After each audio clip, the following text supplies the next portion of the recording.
একজন মানুষের রাগের কারণে কীভাবে পটেটো চিপস আবিষ্কার হয়? ম্যাগি নুডলসকে আগে আসলেই রাবার দিয়ে বানানো হতো? একজন বাচ্চার অসাবধানতার কারণে আইসক্রিম আবিষ্কার হয়ে গেল? কিভাবে বালিশ আবিষ্কার হলো?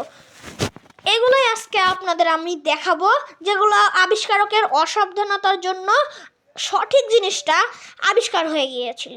তো শুরু করা যাক। অনেকদিন আগে একটি রেস্টুরেন্টে একটি লোক যে পটেটো ফ্রাই অর্ডার করে, তারপর সেই লোকটা কমপ্লেন করে যে পটেটো ফ্রাইটা অনেক মোটা এবং কাঁচা। তারপর সেই শেফ ছিল অনেক দক্ষ, তারপর সে কাস্টমারকে সন্তুষ্ট করার জন্য কুচি কুচি করে আলু কেটে লবণ দিয়ে ডিপ ফ্রাই করে।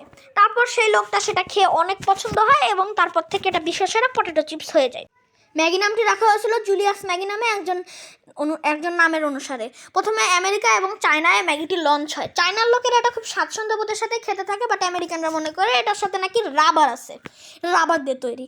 বাট না, আমেরিকান লোকেরা পরে এটা খুব স্বাচ্ছন্দ্যবোধের সাথে খেতে থাকে এবং গোটা পৃথিবী এই নুডলসটা খায়। এখন একজন বাচ্চা রাতের বেলা সোডা, দুধ, চিনি মিশিয়ে থুয়ে দেয়, সে ঘুমিয়ে পড়ে। তারপর সেই দিন রাতে ছিল অনেক ঠান্ডা, সে সকালবেলা উঠে সেটা খেয়ে তার অনেক ভালো লাগে। তারপর থেকে আইসক্রিমের আবিষ্কার হয়। আগেকার আমলের মানুষেরা পাথরে ঘুমাতো কারণ তারা মনে করতো, বালিশে না ঘুমিয়ে পাথরে ঘুমাতো কারণ তারা মনে করতো পাথরে ঘুমালে কানে পোকা ঢুকে না।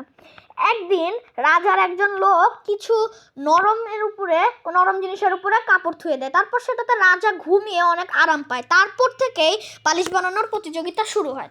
ফ্রিসবি গেমটা আপনারা কোনোদিন না খেললেও নামটা শুনেছেন। উইলিয়াম ফ্রিসবি নামে একজন লোক কেক বেচতো।